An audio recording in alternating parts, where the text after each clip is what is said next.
今仔伫咧花莲的万荣乡拜三受祭10甫人无缘无故走入去人的徛家，摕刀仔就讲要杀人，内底住户嘛伫咧抢刀仔时无细离去过着伤。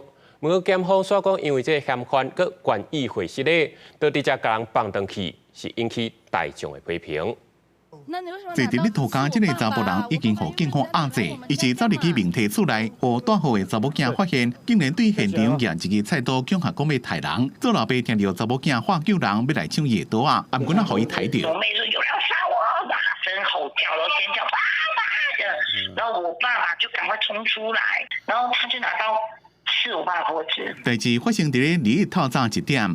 伫咧花莲万荣乡信阳的一家伙啊，发现有人伫咧厝外来来回回扫来扫去，无偌久就走入去厝内，被发现佫讲要杀人。现场经优势警力控制，将谢嫌逮捕到案。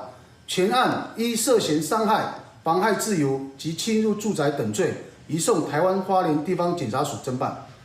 本案谢嫌因无故侵入他人住宅，设置攻击、伤害他人致受伤，故建请花莲 地检署声押进见。不过检方考虑被告唔是有无犯罪，也无金钱纠纷，或者是重大受分等主观怀疑，承认犯罪，愿意道歉，可以补报请回。然后他当天凌晨1点多杀人，然后中午就放回去，我们根本就没有办法放下那个心。我很想问那个检察官，到底为什么要放他走？附近的民众讲，这个查甫人有公共危险、伤害的前科，定定正毒，小怕闹事。